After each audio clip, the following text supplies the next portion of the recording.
Welcome to the setup manual for the HiPod Super Lite. The Super Lite is packed into two separate travel bags, one for the tower and the other for the electronics. We've designed this to fit into the trunk of an economy car. You can see there are two shoulder straps on the tower bag to help carry it around, and the same on the camera bag with a handle. Notice inside the camera bag there are lots of little pockets, and that's where you'll find all of your electronics. Camera, LCD, cables, rain gear, batteries, remote, all of it is in that bag. Make sure to look through it thoroughly. In the front pocket you'll find some adapters and wall plugs. Some of these will be used in setup and others won't. Open the large bag and you'll find the tower. Notice on either side of the tower there are zip pockets where you'll find more materials. We store the head of the tower and also the sandbags in here. You can see there are straps to better secure it, and you'll always want to put the tower back into the bag feet first, then push the top into the bag. That's how it will fit more easily. Now take the tower out and place it on the ground. Next I'll go over the key features you'll see on the unit. At the very top, there is a threaded hole where you will attach the HiPod head. That allows the camera to pan and tilt in all directions. Every tube stage has a cam lock and also a strap of Velcro to keep the cords out of the way. That's how you elevate and secure the tubes at each stage. In the middle of the tower there are three key areas: a threaded hole for the LCD rod, a black metal knob for the remote control lock, and also a brass screw which holds the cable coming down from the head. This collar determines whether the tubes can spin 360 or are frozen in place. Note the ratchet on the side. And here you'll see the arm for the remote control attachment. Down in the base you'll find two black metal knobs. These secure the legs in place once set into position so they can't move. There's two on the unit, here are their positions.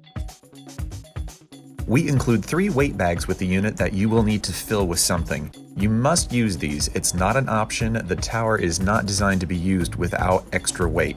You need to get around 30 to 35 pounds of weight in those bags. Use rocks, gravel, or actual weights themselves from the gym. Don't fill it with sand, as that can be a mess, but you've got to fill them with something and apply them every time. Now we're going to start assembling the tower. This is the head for the HiPod Super Lite. You'll notice there are a few different parts of it. There's a hook on the side where the cables will attach. That keeps them from pulling down on the camera. A pin underneath of this mounting pedestal where you'll connect it to the tower. And several holes, some for batteries and some for the camera attachment. This is going to allow you to pan and tilt the camera in all directions. On the very top of the tower, you'll find the threaded hole mentioned earlier, and take the pin on the mounting pedestal portion of the head and start the head attachment. Turn it a few times just so that it holds, but it's not worth going around in circles over and over again. Take the tube that's directly below the head when started and spin the tube itself. This will finish the attachment much more easily and you'll get done faster.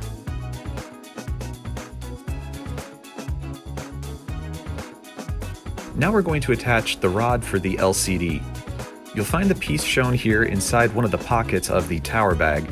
Simply attach it to the threaded hole that's in the middle of the tower, and you'll see that we've welded a wing nut to the end of the rod. This is there mainly to help you unlock the rod when you want to put things away, as if over-tightened it could be really hard to do without it. It's just enough to press it to get things started. This is the LCD for the unit. You will find this in the camera bag. Notice there is an adapter underneath of the LCD pre-attached that you simply slide onto the rod. You can adjust the angle of attack of the LCD to preference and then tighten the black knob to hold the position. Now we're going to attach the remote for the unit. You'll see it's a one-hand Sony remote. On the back there's a slot that you will line up with the arm that's coming off of the tower to connect. There's a button on the side which you'll press to disconnect the remote when you're ready to put it away. Slide onto the arm and it will snap into place. When you're ready to take it off, press the button on the left side of the remote and it will slide off. But since we're going to use it, I'm going to reinstall the remote. Note the black metal knob that's at the top of the remote arm. This locks or unlocks the remote so that it can move or hold position. When unlocked, you can move it up and down, and then when locked, it will hold position wherever you've left it. Pay special attention to the collar in the middle of the tower below the remote and LCD. If the ratchet is unlocked, you can spin the tubes 360 degrees. If that ratchet is locked, it will not allow the tubes to turn, so depending on what you're doing, you will want it either unlocked or locked.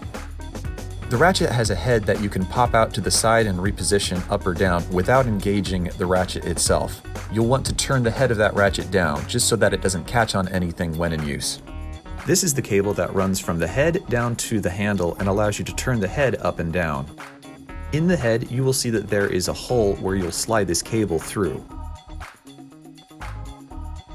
One end of the cable has a metal stopper and the opposite side is without it. You're going to take the side that's just the cable and slide it through the hole on the HiPod head. Then the stopper will catch in the hole, which holds it in place.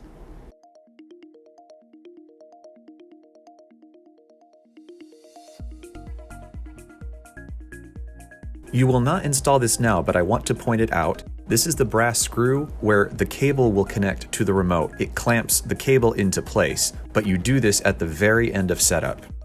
This is the cabling for the HiPod Super Lite. You'll see there are several elements to it. There's a quick release and strain relief plate for the camera connection. There are two cables involved, HDMI for video and LANC for remote control signal, and a carabiner hook which connects it to the tower. At the top of the unit, you'll find a hook on the HiPod head. You'll see it on the right side. Connect the carabiner to that hook to hold the cables in place. On the flat mounting area of the HiPod head, you'll see that there are several holes. One of them on the left has a grip around it, and that is what you're going to use to mount the quick release and strain relief plate assemblies, which eventually will accept the camera. Notice on the top plate, which is the quick release plate, there is a lever which you will need to pull back to accept the camera. That lever needs to be installed so it faces backwards towards you.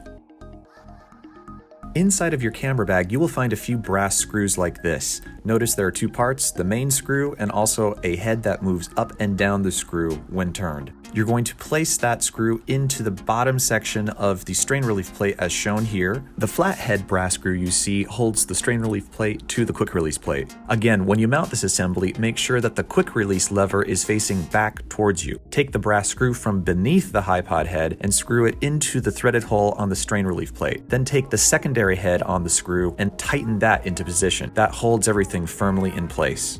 Notice there's a piece of Velcro coming off the side of the cabling, which you can use to better organize your cables on the top of the head.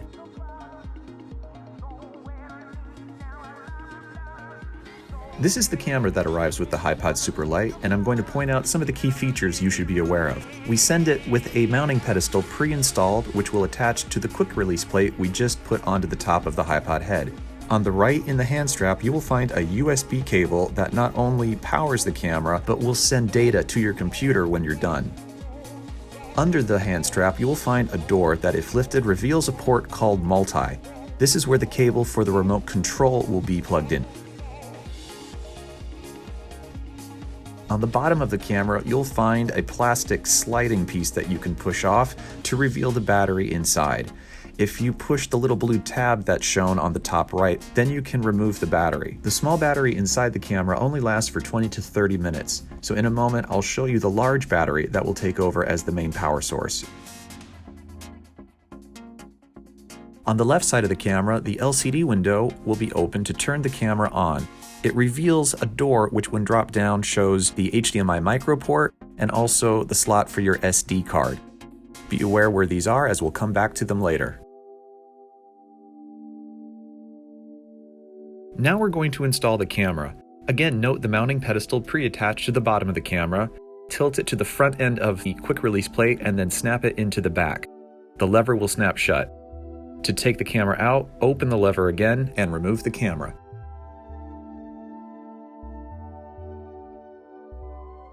Now we're going to start attaching the cables to the camera.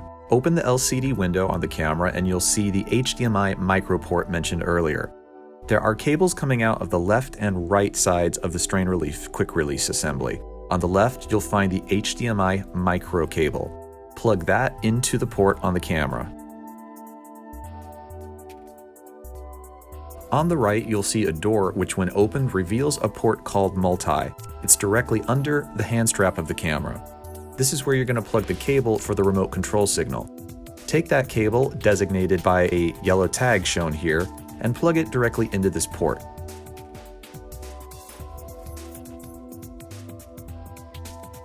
This is an overview of how your setup should look so far. HDMI coming in from the left, length from the right, and notice the brass screw holding everything from the bottom. This is the battery for the camera. Notice there's a metal adapter that's pre-attached. Take one of the brass screws and drop it down into the hole just to the right of the camera. Here's a reverse angle showing the front of the camera so you can see better. See the brass screw going through the actual HiPod head with enough extra on the other side to connect to the battery. Simply take the battery using the pre-attached metal adapter and screw it in with the brass screw. Take the secondary head and then tighten this so that everything holds without any motion.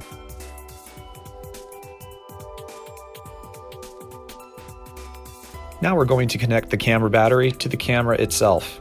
Notice the USB cable in the hand strap of the camera. You're going to need to find this cable in your camera bag. It is a female USB to male USB adapter cable.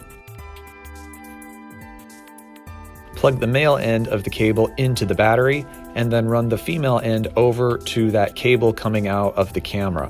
This is going to provide power from that battery into the camera and take over from the tiny little battery. Make sure to click the side of the battery to turn it on. You're going to have all of this extra cabling between the camera and battery. You're going to want to bind this up and then hide the cable inside of the Velcro of the hand strap. This helps to keep the cables neat and organized. Then they won't catch on anything and you'll be able to move the head freely.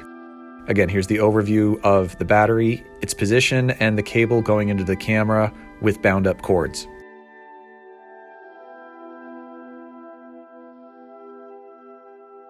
On the right side of your LCD, you will find the HDMI port. Find the standard size HDMI cable that's at the bottom of the cable bundle and plug it into the port. Now we're going to attach the battery to the LCD. You see on the back there's a long strip of Velcro, and note where the DC port is on the right side from the reverse angle of the LCD. Here's the battery for the screen. You'll notice there are two USB ports on the top. Yours might look different as they do change over time.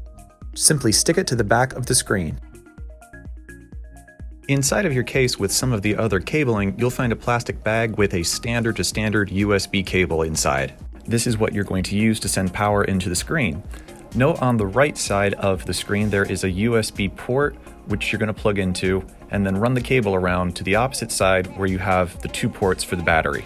Once the cable is connected, the battery should start to light up, whether you have this model or a different version. And you can turn it on at the front with the power button. Without any video image being sent to it, it will show no signal for the moment. Now we will review the remote and its cable. Here's the port that the cable will plug into on the remote. You'll see it has kind of a shell around the port. There is a black plastic slider which will come up behind the cable head to more firmly secure it in place. This button is the release button for the remote on its arm, which we've reviewed earlier.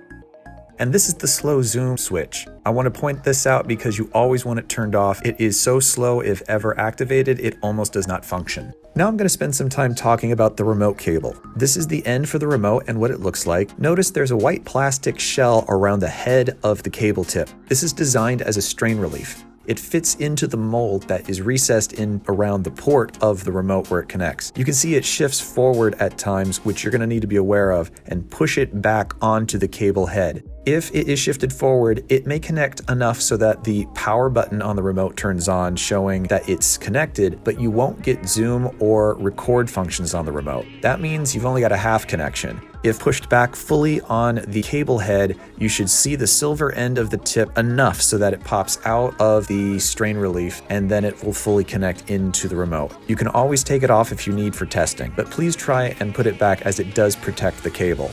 This is how it'll look when you have the cable plugged in. Notice the black plastic slider that's going to move into position directly behind the cable head. That helps to even more firmly hold everything in place. Now let's review some of the buttons and features on the remote. Here is the power light, which shows that the cable is connected and power is running into the remote. You have your wide and tight zoom toggle. The record button, which makes your clips start and stop. On the side, there's the button which releases from the arm. You have the power button, which I'll get to in a minute. and then the photo/lock slider. You can take a picture with it, or if slid down, the entire remote will freeze up. If in the lock position, you can't zoom, you can't record, it won't do anything. The grid line button is rarely used, but you can play around with it.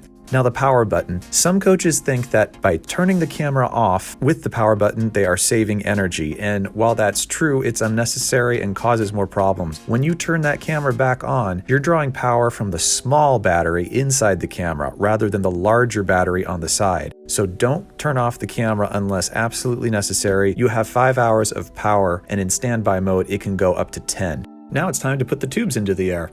Every single tube stage has a collar and a cam lock with a piece of Velcro above. You will always open the cam lock below the tube section that you want to elevate. Open the lock, push the tube into the air, and then close the lever again to hold it in place. The collar will squeeze the tube. This is when you would use the Velcro to hold the cables against the tower so they stay organized and out of the way.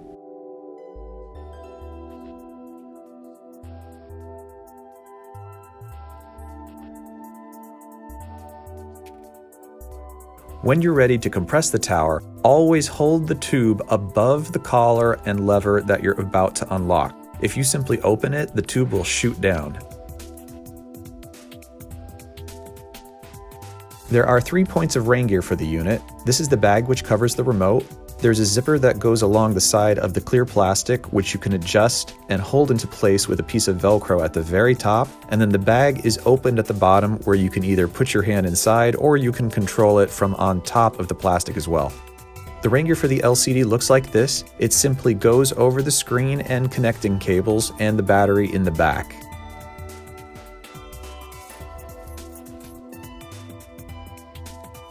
This is the rain gear for the camera, which has a few extra steps involved for setup. Inside of the bag, you will find a black metal plate with a groove in the middle. This is what will mount to the physical HiPod head. Here's the assembly as you've put it together in a normal situation without rain gear. Camera on the top, quick release, and then the strain relief plate right under that. You will see the cables coming out of the strain relief plate. Then you have the bottom of the HiPod physical head where everything has been installed. You're going to install that black metal piece with the groove going down the middle attached to the rain gear below the strain relief plate, but on top of the flat portion of the HiPod head. The brass screw will go through the groove on the rain gear metal plate and then hold everything in place. To install, notice we take off the quick release strain relief assembly, slide on the rain gear with the metal groove, and then reattach the strain relief quick release assembly on top of the rain gear. Hold in place by tightening the brass screw. Everything will hold together. You can see now we have camera, quick release strain relief, rain gear, the HiPod head, and then the battery below. Now you need to cinch up the cord coming down out of the bottom of the rain gear so that everything is enclosed, there's nothing exposed at all terrain, and then take the excess cabling that you can see shown here, this is the cord coming out of the rain gear, and wind it around somewhere so that it's not just loose and dangling. You do not want it to catch on something. You will need to allow for the camera to move in all directions, so test this with the rain gear attached. Don't go over the top of the physical head as it needs to stay independent so it can move.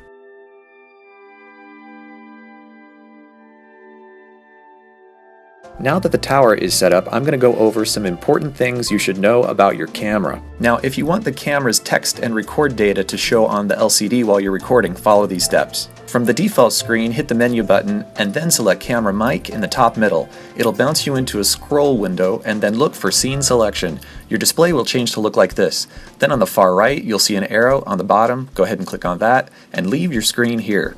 You'll see Standby, which turns into Record, and Battery Life. Each time you turn the camera on, you'll need to set this up. Now, to program your camera so it won't auto turn off after a few minutes, you'll do this. Go to Setup, and then scroll down until you see something that either says Power Save or Eco Mode, and then go ahead and click into that, and then turn Power Save or Eco Mode off. It varies based on which model you have. Also, if you see an option which says Demo Mode, you'll want to go into that and turn it off as well. Continuing with camera settings, this is something you're going to need to do at first time setup only. New cameras shipping in 2017 have an automatic dual video record setting activated in the camera. What this does is to record two files of the same clip in two different formats.